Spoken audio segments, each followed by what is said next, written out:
ये बहुत सारे स्टूडेंट एब्सेंट है, सबूरा भी एब्सेंट है, हफ्ते की बारिश नहीं होती है। अच्छा एक बात सुन ले, हमने एक टॉपिक पढ़ा है, बहुत सारे स्टूडेंट उस दिन एब्सेंट है कि किसी फंक्शन को कैसे शो करना है कि इंक्रीजिंग या डिक्रीजिंग है। उस पर मैं एक एग्जांपल करूं ताकि थोड़ा सा रिवाइज हो जाए, सही है। लेकिन उससे पहले एक नोट है, वो देखें।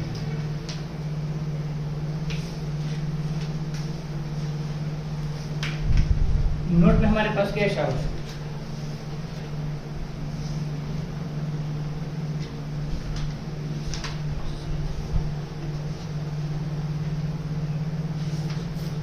व्हाट ऑल बटन आपका हुआ है जैसे सब बेटा आपको ना पता लगा।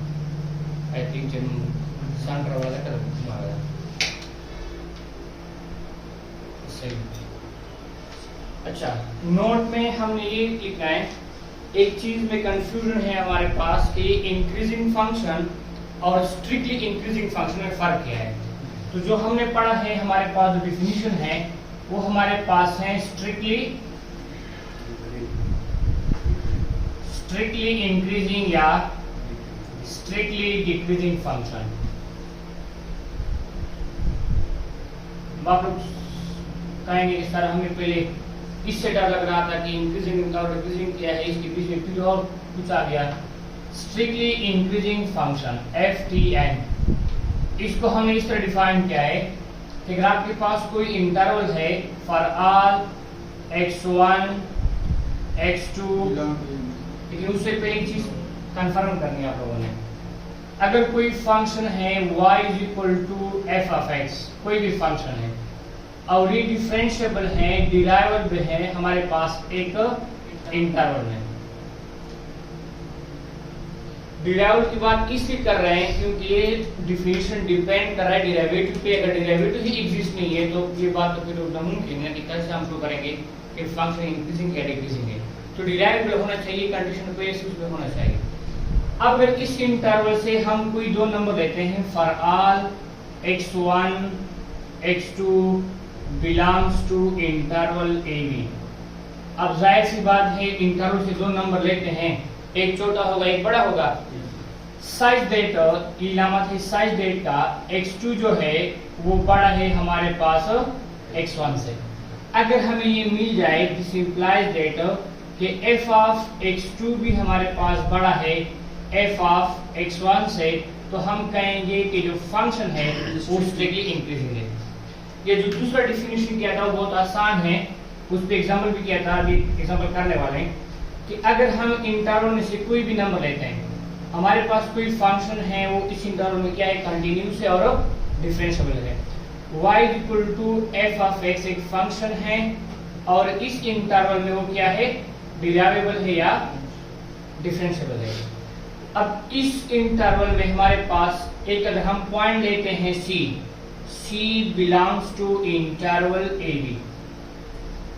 अब इस पॉइंट को हमने इंटरवल में C लिया है, अगर हम इस पॉइंट को इस फंक्शन के डेरिवेटिव में पुट करें, इफ हमारे पास f ऑफ प्राइम C ये हमारे पास पॉजिटिव आ जाए तो हम कह सकते हैं कि ये फंक्शन क्या है, स्ट्रिक्टली इंक्रीजिंग फंक्शन है। अब एक स्ट्रिक्टली का लफ्ज और जो दूसरा डिक्रीजिंग का है वो मैं नहीं बता रहा क्योंकि इसी में चेंज करके आप कर सकते हैं कि for all x1 x2 belongs to AB, x2 बड़ा है x1 से, तो f of x2 less than होगा f ऑफ x1 से, वो डिक्रीजिंग का है।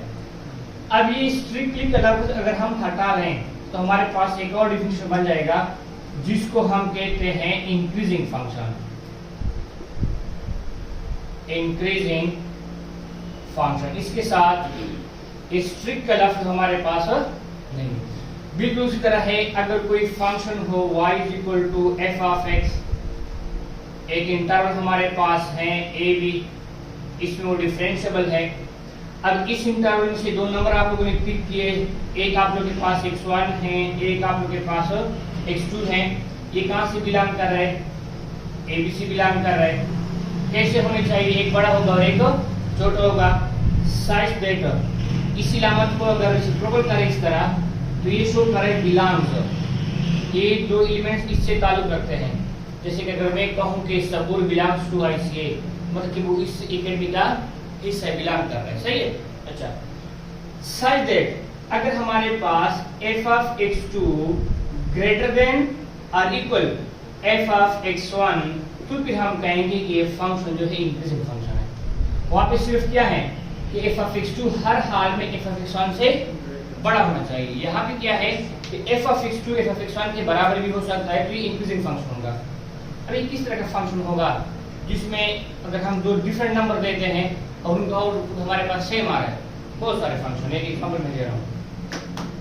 हमारे पास एक फंक्शन है सलमान, आज तो बड़े खामोश हो, पता नहीं क्या होगा। x1 भी x2 से ग्रेटर होगा।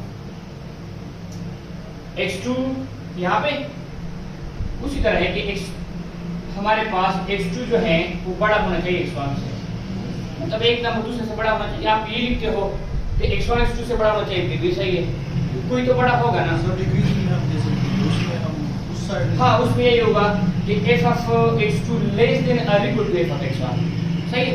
अच्छा, एग्जांपल देखिए शाबाश, हमारे पास अगर एक फंक्शन है,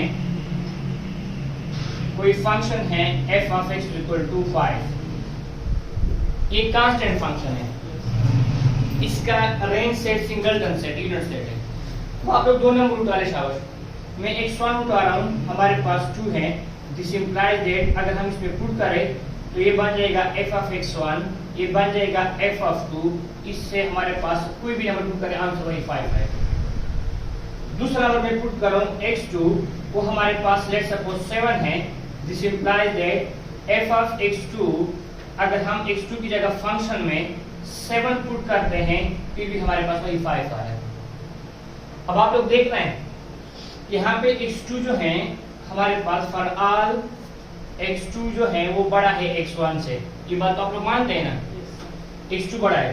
लेकिन ये भी आप लोग मानते हैं कि f ऑफ x2 जो है f ऑफ x2 ये हमारे पास क्या है, ग्रेटर देन और equal to f of x1 से।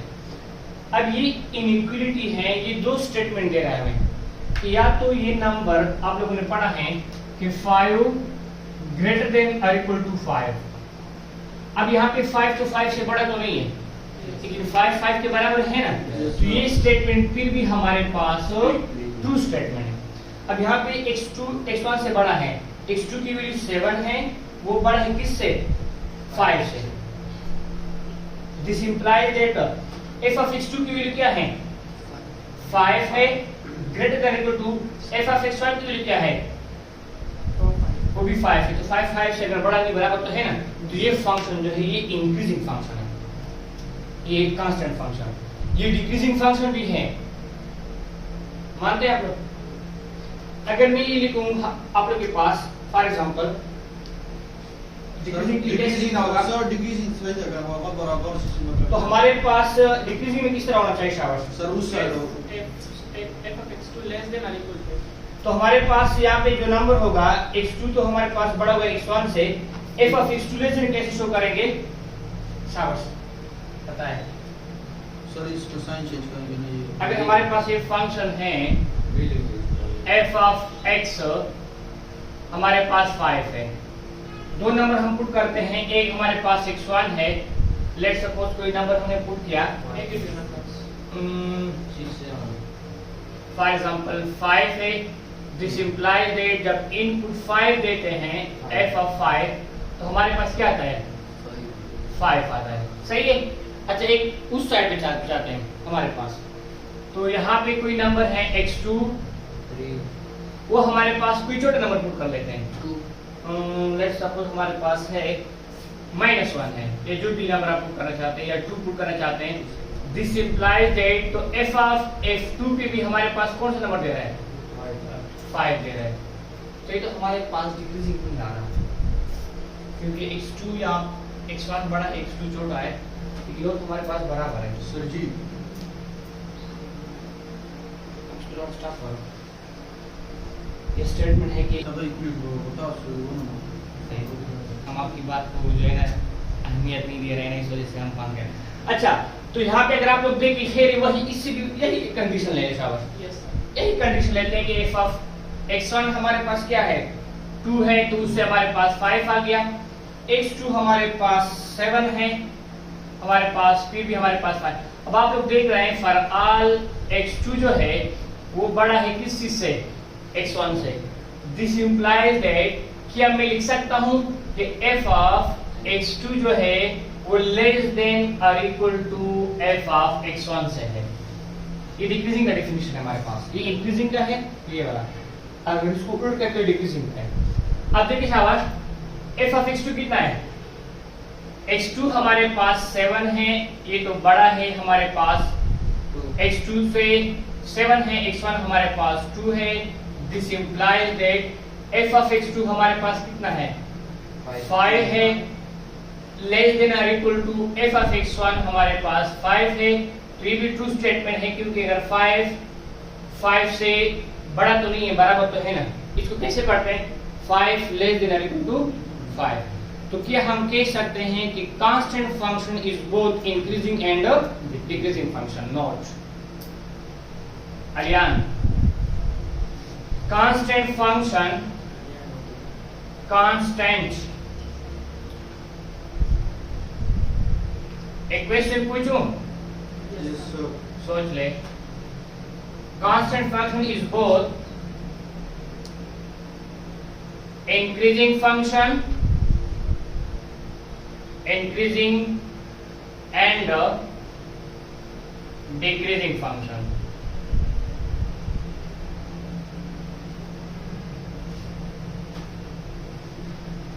क्वेश्चन ये है कि कांस्टेंट फंक्शन हमारे पास बोथ इंक्रीजिंग और डिक्रीजिंग तो है, क्या हमारे पास कांस्टेंट फंक्शन जो है वो बोथ स्ट्रिक्टली इंक्रीजिंग और स्ट्रिक्टली डिक्रीजिंग होगा?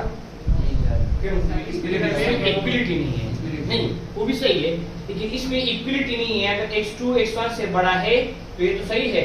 दिस इंप्लाइज दैट अगर ये मैं हटा दूं, ये भी हट जाएगा, तो 5 से बड़ा है तो ये इंक्रीजिंग नहीं है। अगर यहाँ से मैं हटा दूं तो 5 से छोटा है, नहीं है ना, 5 से छोटा नहीं, तो डिक्रीजिंग वाला कंडीशन स्ट्रिक्टली वो भी नहीं ट्रू कर रहा। तो ये ना हमारे पास स्ट्रिक्टली इंक्रीजिंग है और ना स्ट्रिक्टली डिक्रीजिंग है। एक एग्जांपल मैं कर रहा हूँ, ये तो हम डेफिनेशन को यूज कर रहे थे, इस चीज पे मैं एग्जांपल कर रहा हूँ। हम परसों हमने किया था कि कैसे शो करेंगे कि एक फंक्शन हमारे पास इंक्रीजिंग है या डिक्रीजिंग है, या ना हमारे पास इंक्रीजिंग है और ना डिक्रीजिंग है। और यानी एग्जांपल चाहिए जी, 4x cube example f of x जी, यहाँ पे थोड़ा सा फिर वाइट आ रहा है, वहां पे मुझे बताया तो f of x is equal to 4x cube 4x cube minus 3x square minus 3x square minus 6 6 plus 20. 6x Yes sir, minus 6x. Plus 12। इसमें 3 क्वेश्चन हम कर रहे हैं। नंबर 1 कि कहाँ पे फंक्शन इंक्रीज हो रहा है, तो पहला है number 1 Raja ko, line drag. Ja, nora das. सही है Na? Ja, nora das. इसका फिर पता नहीं, अभी काम कर रहा है। हमारे पास फंक्शन है f of x is equal to 4x cube minus 3x square minus 6x plus 12। हम ये शो करना है, क्या शो करना है शाबाश? Number 1 for strictly increasing. ये लफ्ज अगर मैं बात में ना भी कहूं स्ट्रिक्टली, तो आप लोग के माइंड में आना चाहिए कि हमारा टॉपिक स्ट्रिक्टली इंक्रीजिंग, ये इंक्रीजिंग वाला नहीं है। सबूर स्ट्रिक्टली इंक्रीजिंग बहुत आसान है। फर्स्ट ऑर्डर डेरिवेटिव टेस्ट भी इसको बोलते हैं। ये जो भी हम फाइंड कर रहे हैं फंक्शन की इंक्रीजिंग है डिक्रीजिंग है, पेपर में स्टेटमेंट आ सकता है कि used first derivative rule to show that f of x is increasing or decreasing, या find the point where function is neither increasing nor decreasing। तो ये फर्स्ट डेरिवेटिव है, उसके बाद दूसरा टेस्ट आ रहा है, ये मलेरिया का है, वो किसी और का टेस्ट है। ये फर्स्ट डेरिवेटिव का है, वो सेकंड डेरिवेटिव का है। सही है? अच्छा अलियान, ये पेन बक्स से ले लिया गया डब्बे से। अच्छा फंक्शन का डेरिवेटिव ले शाबाश, फर्स्ट ऑर्डर, तो f of x केवल कर दी, या फर्स्ट डेरिवेटिव क्या आ जाएगा शाबाश? 4 3 12x square minus 6x minus 6, ये डेरिवेटिव आ गया। फर्स्ट ऑर्डर डेरिवेटिव क्या कह रही है कि अगर हमारे पास फर्स्ट ऑर्डर डेरिवेटिव हमारे पास किसी खास पॉइंट पे ग्रेटर देन इक्वल टू 0 है तो इंक्रीजिंग फंक्शन होगा। तो हमें क्या करना होगा, देयरफॉर फर्स्ट ऑर्डर डेरिवेटिव को आप लोगों ने ग्रेटर देन 0 लेनी है। ये स्ट्रिक्टली की बात हो रही है, इक्वल साइन लगा लिया, फिर ये हमारे पास सिर्फ इंक्रीजिंग की बात हो रही है। तो पुट का ऐसा डेरिवेटिव कैसा होगा, 12x square minus 6x minus 6 greater than 0। इसमें से 6 कॉमन करें शाबाश, 2x square minus 3x minus 1 greater than 0। Dividing both side by 6 Salman, तो 6 यहाँ से कैंसिल हो जाएगा, हमारे पास आ जाएगा 2x square minus 3x minus 1 greater than 0। ये बन गई हमारे पास, क्या बन गई, क्वाड्रेटिक इनइक्वालिटी। इसको सॉल्व करते हैं, 2x square So the derivative minus 2x plus y minus 2x plus x क्यों? जब 2x square हाँ अच्छा अच्छा, बहुत आगे है, थोड़ा सा करो अली हरियाणा। अच्छा, अब इसको फैक्टराइजेशन भी कर सकते हैं, तो ये हमारे पास आ जाएगा 2x square minus 2x plus x minus 1 greater than 0 लिख सकता हूँ मेरा। अब इसमें ग्रुपिंग में रिप्लाई करें, इसमें से क्या कॉमन हो रहा है, इसमें से 2x कॉमन करें, ये बनेगा x माइनस 1 और इन दोनों में से प्लस 1 कॉमन करें, तो ये बन जाएगा x minus 1 less than sorry greater than 0। x minus 1 common करें, x माइनस 1, जब एक काम हो जाएगा हमारे पास, यहाँ पे तो 1 कॉमन क्या है, फिर बन जाएगा 2x प्लस 1 ग्रेटर देन 0। अब हमारे पास यहाँ पे दो केसेस है, ये इनइक्वालिटी है, इक्वेशन में हम बहुत आसानी के साथ कर लेते हैं कि हमारे पास x minus 1 into x 2x plus 1 0 के बराबर है, या तो x माइनस 1 0 के बराबर होगा या 2x प्लस 1 0 के बराबर होगा, x की वैल्यू हमारे पास आ जाएगी। लेकिन ये इनइक्वालिटी है, ये हमारे पास ग्रेटर देन 0 है, मतलब ये है कि दोनों नंबर हमारे पास जब भी हम मल्टीप्लाई करते हैं हमारे पास पॉजिटिव नंबर आना चाहिए। ग्रेटर देन 0 का मतलब ये है ना। अब हमारे पास कौन कौन केसेस में ऐसे कौन कौन से नंबर है कि अगर हम मल्टीप्लाई करें उससे हमारे पास पॉजिटिव नंबर आ जाए, तो ये दो केसेस है। नंबर 1, या तो हमारे पास ये नंबर भी पॉजिटिव होना चाहिए और साथ में 2x प्लस 1 भी पॉजिटिव होना चाहिए, क्योंकि पॉजिटिव नंबर को मल्टीप्लाई करके हमारे पास पॉजिटिव नंबर आता है। या फिर इस तरह होना चाहिए कि या तो हमारे पास ये वाला भी नेगेटिव होना चाहिए, ये वाला भी नेगेटिव होना चाहिए, नेगेटिव से हमारे पास फिर भी पॉजिटिव नंबर आता है। अब दोनों केसेस को डिस्कस करेंगे और x की वैल्यू निकालेंगे। इसको हम बोलते हैं solution of simultaneous inequality, class 11 chapter number 9 linear programming, वहां पे हमने ये किया है। तो फिर इसको सॉल्व करते हैं। नंबर 1 इसको बोलते हैं केस नंबर 1।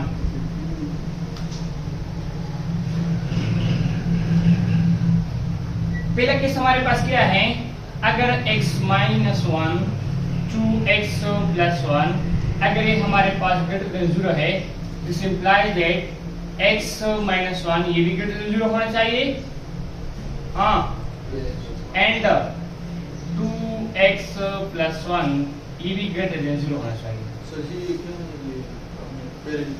जी जी केस नंबर 1, हाँ सही है। पेट्रोल कितना महंगा हुआ है, 6 रुपए कितना। अच्छा, अब ये तो सॉल्व कर सकते हैं जिस तरह आप लोगों ने सीखा है यहाँ से कि x plus y is equal to 6 x minus y is equal to 4, इसको बोलते हैं सिमुल्टेनियस इक्वेशन बोलते हैं। जब इस तरह दो इनइक्वालिटी आ जाए इसको सिमुल्टेनियस इनइक्वालिटी बोलते हैं।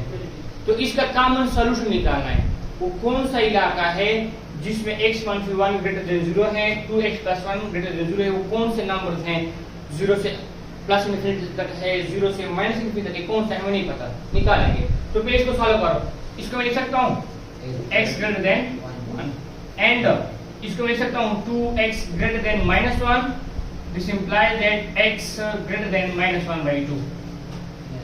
अब दोनों को नंबर लाइन पे शो करते हैं और कॉमन सोल्यूशन निकालते हैं। तो कैसे निकालेंगे? ये हुआ आप लोग का नंबर लाइन, ये है 0, ये है 1, -1/2 ये -1 है और -1/2 इसके बीच में आ रहा है क्योंकि -0.5 के बराबर है।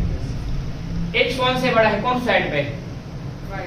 1 शामिल है नहीं सर। क्योंकि इक्विटी साइन नहीं है तो x 1 से बड़ा है, इस साइड पे जा रहा है। और दूसरा x ग्रेटर -1 से वो किस साइड पे जा रहा है?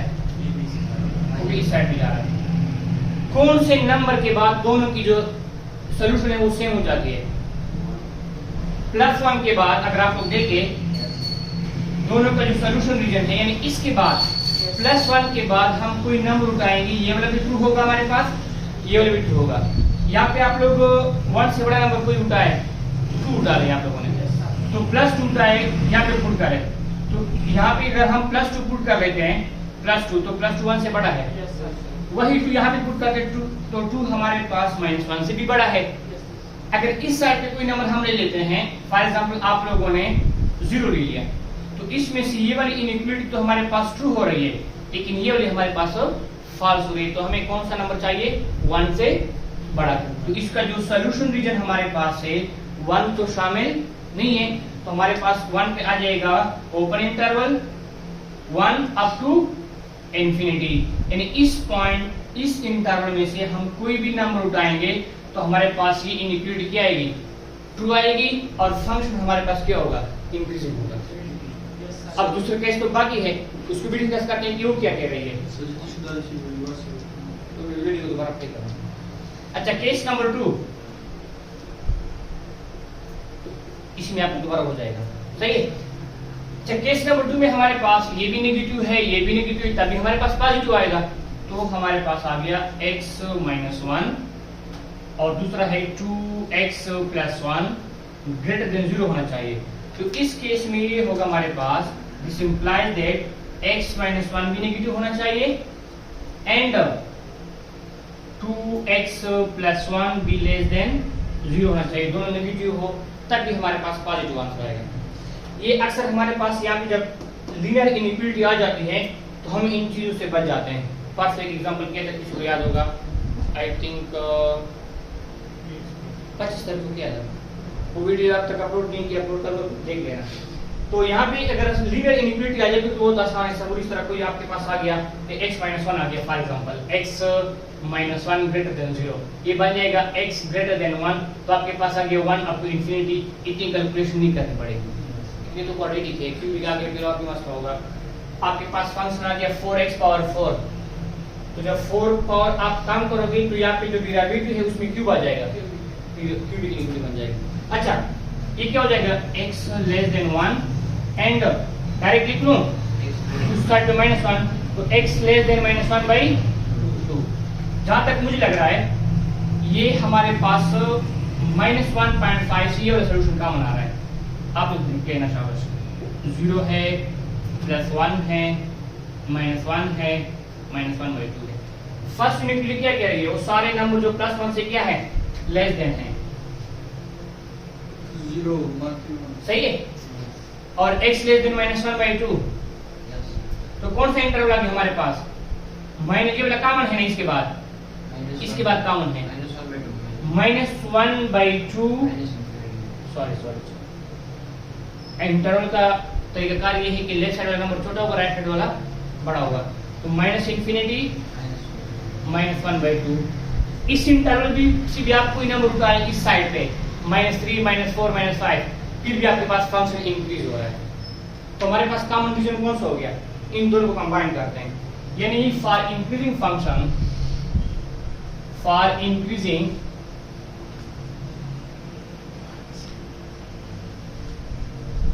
दोनों इनइक्वालिटी का आप लोगों ने क्या करना है?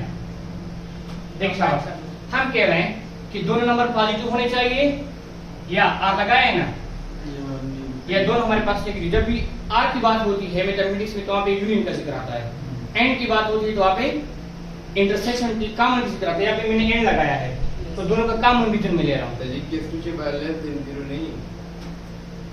लेस देन 0 लिया है, वो तो गलती से हो गया, गलती से मिस्टेक हो गया, जानबूझ के छोड़ करके आपको बता दूं। अच्छा, इंक्रीजिंग फंक्शन दोनों के जो इंटरवल है उसका यूनियन लेना है। पहला कौन सा है? ये हमारे पास है माइनस इंफिनिटी -1/2 यूनियन, क्योंकि बीच में क्या है? आर है, इसका उल्टा शाबाश ये लिए हमने।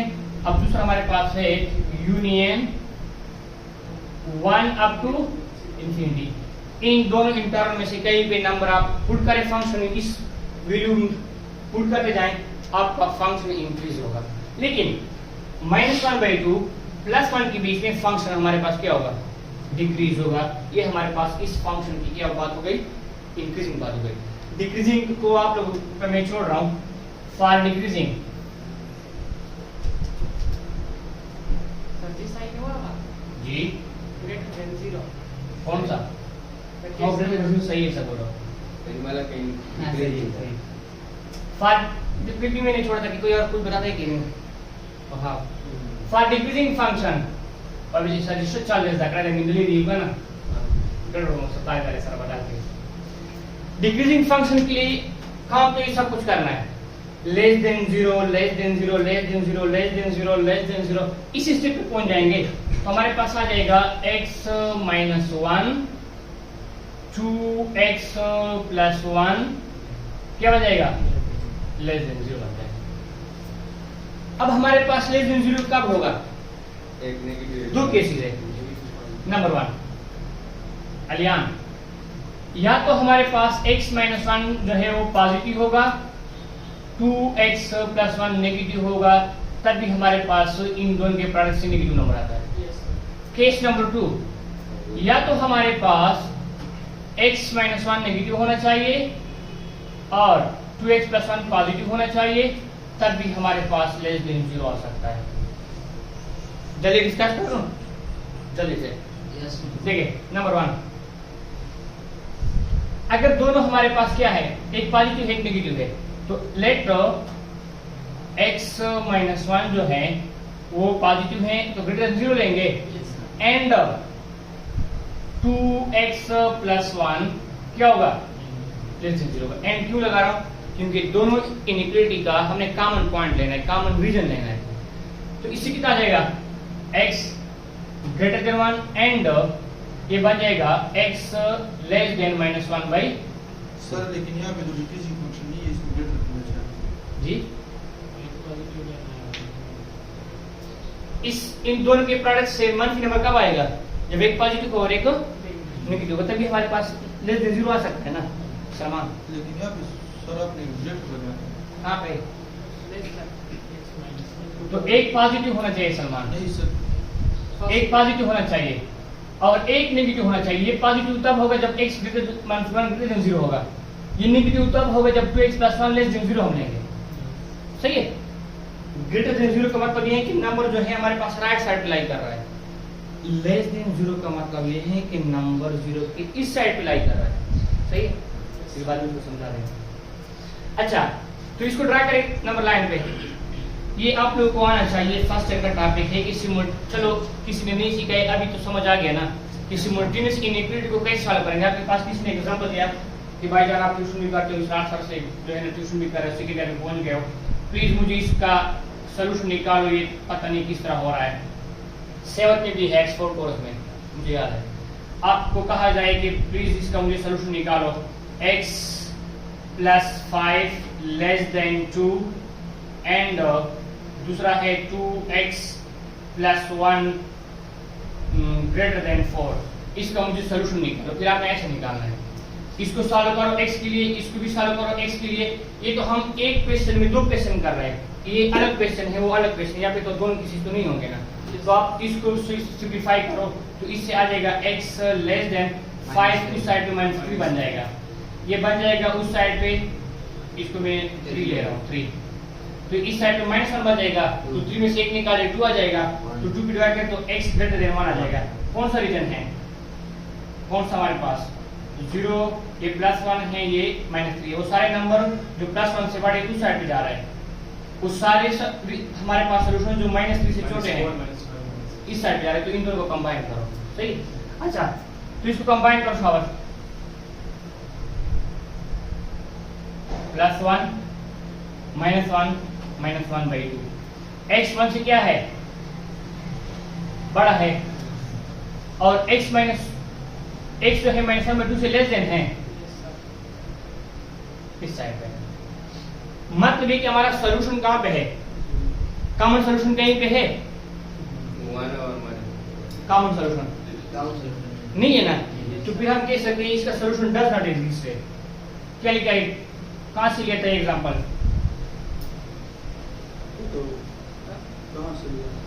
ये एग्जांपल मतलब ये है कि हमारे पास ये फंक्शन जो है, अगर मैं इसको लिख लूं, ये है -∞ -1/2 यूनियन 1 अप टू इंफिनिटी। इसमें जो फंक्शन है वो नॉट स्ट्रिक्टली डिक्रीजिंग हो रहा है, इसमें नहीं हो रहा है, सही है। मतलब कि इस इंटरवल में फंक्शन डिक्रीज नहीं हो रहा है, तो चेक कर लो। दूसरा केस है शाबाश, ये वाला नंबर नेगेटिव लेते हैं तो क्या बन जाएगा, x - 1 लेस देन 0, एंड वो वाला नंबर क्या लेते हैं, पॉजिटिव, 2x + 1 ग्रेटर देन 0, ये बन जाएगा x लेस देन 1, एंड वो बन जाएगा हमारे पास x ग्रेटर देन -1/2 बन जाएगा।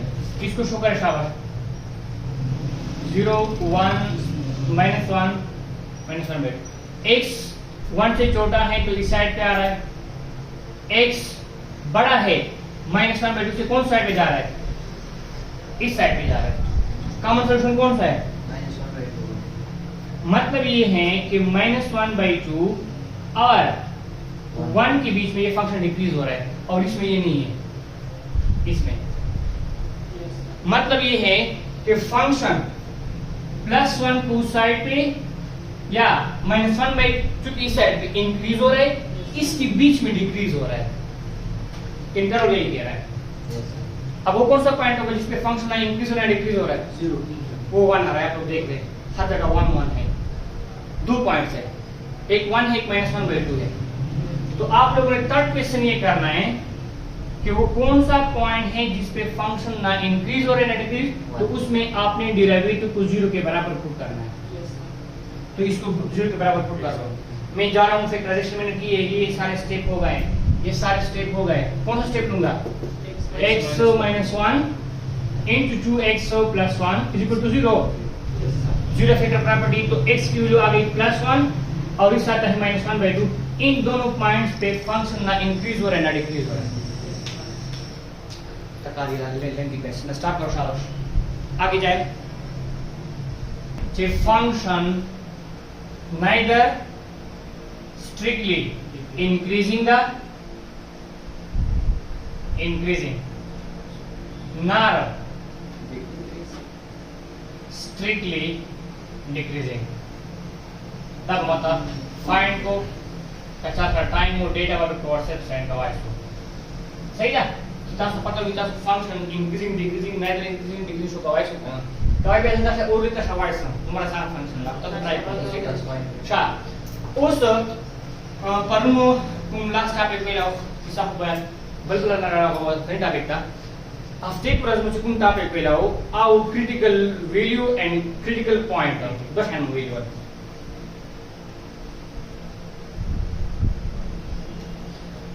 ये मुताबिक लाओ critical point y चीज़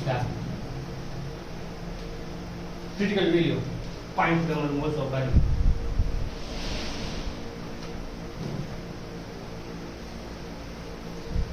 critical value देता है मेरा इसी आहा वैल्यू चिकले फंक्शन चे पुट के बे फंक्शन इनपुट कर गई खुद डेरिवेटिव हो या जीरो रहसी या अनडिफाइंड रहसी बे दे वैल्यू का कांस्टेंट वैल्यू तमलो वही critical value कैसे ऐसे एक फंक्शन हमारे पास है f of x equal to let's suppose हमारे पास है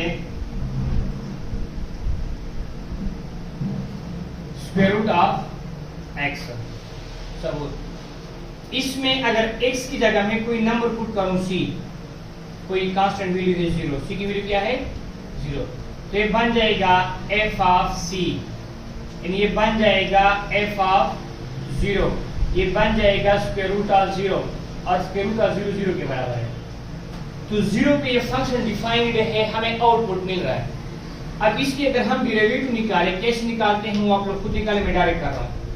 F of prime x, derivative निकालने के लिए अलियान आप लिख सकते हो x पावर 1/2, पावर नीचे लेके आओ, पावर में से एक माइनस करो तो ये बन जाएगा 1/2 स्क्वायर रूट ऑफ x बनेगी, इसकी डेरिवेटिव है। अभी तो ट्रिक सीख ले, काफी टाइम हो गया इसका। अब अगर इस डेरिवेटिव में मैं वही c वैल्यू पुट करूं 0 तो फंक्शन अनडिफाइंड जा रहा है, तो पुट कैसा f ऑफ c यानी f ऑफ 0 तो ये बन जाएगा 1/2 स्क्वायर रूट ऑफ 0, तो इससे हमारे पास नीचे आ जाएगा 0, 1/0 ये अनडिफाइंड है। तो इस वैल्यू को हम कहते हैं 0 को कि ये इस फंक्शन की क्या है, क्रिटिकल वैल्यू है। ऐसी वैल्यू जिसपे फंक्शन डिफाइंड हो, उसकी डेरिवेटिव अनडिफाइंड हो या 0 के बराबर हो, 0 के बराबर आ जाए तब भी इस वैल्यू को हम कहेंगे क्रिटिकल वैल्यू है। दूसरा फंक्शन लेते हैं, एक फंक्शन आपके पास है x³ प्लस 2x², इसमें आप कोई भी नंबर पुट करें, for example x is equal to c is equal to 5, तो f ऑफ 5 ये आपको दे रहा है 5 से आता है 125, या फिर 5 स्क्वायर से आता है 25, 25 2 50, 125, 150, 175, तो ये फंक्शन डिफाइंड है। लेकिन इसकी डेरिवेटिव आप लोग निकालें, क्या बनने जा रहा है,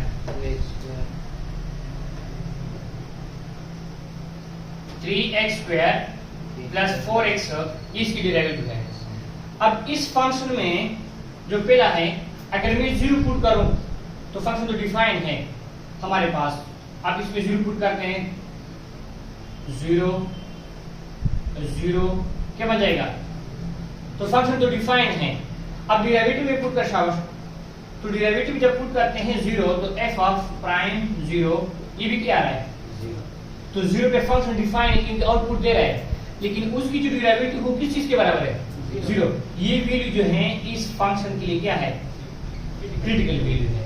तो ऐसी वैल्यू जिस पे फंक्शन डिफाइन हो, उसकी डेरिवेटिव अनडिफाइन आ जाए या 0 के बराबर है, तो उस वैल्यू उस फंक्शन के लिए हमारे पास क्या होगा, हमारे पास क्रिटिकल वैल्यू होगा।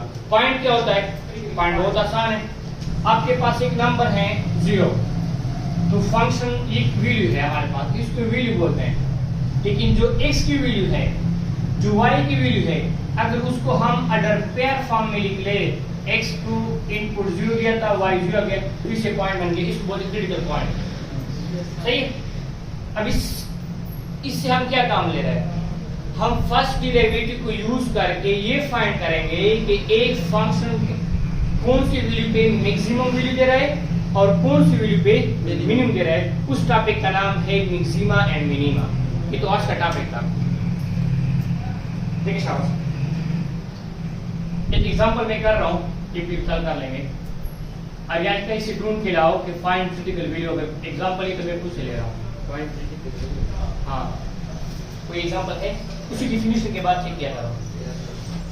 f of x is equal to f of x is equal to 12 x power 1/2 x power 1/2 minus 2 कोई आसान से बता दो ताकि थोड़ा आपको समझ आ जाए, एक बार समझ में आ जाए फिर आप कर सकते हैं। ये पार्ट खुद कर ले। हाँ पहले पढ़ा था ना, अब लोग पढ़ा। हाँ अच्छा, चलो इसको बता दो। हाँ minus 2 हाँ x power 3/2 x की पावर 3/2। बस क्वेश्चन क्या है, क्वेश्चन ये है कि इस फंक्शन की क्रिटिकल वैल्यू निकालनी है। वो कौन सी वैल्यू है जिस पे फंक्शन डिफाइन है, उसकी डेरिवेटिव क्या है, अनडिफाइंड है या 0 के बराबर, तो डेरिवेटिव लेना होगा। तो इसकी डेरिवेटिव लिखा हुआ f ऑफ प्राइम x, ये है 12, पावर नीचे आ जाएगा और पावर में से एक माइनस करें तो इससे -1/2 बन जाएगा, -2 पावर नीचे आ जाएगा मेरा, और पावर में से एक का माइनस का पावर 3/2 माइनस 1 कितना आता है, 1/2 आता है। सही है, सबूरी तो कैंसिल हो जाएगा, इससे आ जाएगा 6 divide by square root of x, ये कैंसिल हो जाएगा -3 divide by square root of x आ जाएगा क्योंकि वो पॉजिटिव है। तो ये हमारे पास डेरिवेटिव आ गई। अब वो कौन सा नंबर है जिसपे इसकी डेरिवेटिव अनडिफाइंड है या जीरो है? तो एक तो जीरो है, क्योंकि नीचे हम जीरो पुट करते हैं ये इंफिनिटी बन जाएगा, इंफिनिटी में से कुछ माइनस भी करें तो भी हमारे पास क्या इंफिनिटी है, तो ये तो जीरो है। और कोई नंबर पॉसिबल है? तो और नंबर को मालूम करने के लिए हमने आप लोग नोट कर ले, जब भी आप लोग क्रिटिकल वैल्यू निकालते हैं ये तो आसान है, हमें समझ में आ गया, जीरो पुट करेंगे तो आ जाएगा। तरीका क्या है? तरीका ये है कि उस फंक्शन की डेरिवेटिव जीरो के बराबर पुट करो, आपके पास क्रिटिकल वैल्यू आ जाएगी। यानी ये वो पॉइंट है जहाँ पे फंक्शन ना इंक्रीज हो रहा है ना डिक्रीज हो रहा है, इस तरह निकाला था। तो क्रिटिकल वैल्यू कौन सा पॉइंट होता है जहाँ पे फंक्शन ना इंक्रीज होता है और ना डिक्रीज होता है। तो इसको जीरो के बराबर पुट करो, 0 6 by square root of x मनफी 3 स्क्वायर रूट ऑफ एक्स। इसको सिंप्लीफाई करके इक्वेशन है लिख सकता हूँ 6 by square root of x की तरह आप लोगों का अगला क्लास भी है, मनफी 3 square root of x equal to 0 direct कर रहा हूँ आंके कोले, तो आप भी वही जगह हमारे पास आ गई। आंके कोले एलसीएम ले, ये बन जाएगा स्क्वायर रूट ऑफ एक्स आ जाएगा, ऊपर आ जाएगा 6, नीचे आएगा 3 और ये square root of x square root of x से मल्टीप्लाई कर देंगे तो x आ जाएगा। हाँ, और राइट साइड भी क्या है? 0 है ना, तो हमारे पास बन जाएगा, इसको मल्टीप्लाई करें 6 मनफी 3 x इज इक्वल टू 0 आ जाएगा, मनफी 3 x इज इक्वल टू -6 और x इज इक्वल टू 1/2। तो एक वैल्यू हमारे पास क्या आ गई? 1/2 नहीं है था 2 आ गई, 2 तो एक वैल्यू हमारे पास क्या आ गई? 2 आ गई। इस पे भी हमारे पास फंक्शन की ये क्रिटिकल वैल्यू है, क्या निकाला? ये आई 0 और 2 भी है। Yes sir. हाँ, तो 0 भी है हमारे पास एक और एक हमारे पास 2 भी हमारे पास आ गई। क्रिटिकल वैल्यू कैसे निकालेंगे? फंक्शन की डेरिवेटिव ले, उसको 0 के बराबर पुट करें, आपके पास क्रिटिकल वैल्यू आ जाएगी। कल इसका इंपॉर्टेंट टॉपिक है फर्स्ट डेरिवेटिव टेस्ट यूज करके मैक्सिमम मिनिमम वैल्यू कैसे निकालेंगे, और कोशिश करते हैं कि सेकंड डेरिवेटिव टेस्ट भी इसके साथ हो जाए। जो मुद्दा टॉपिक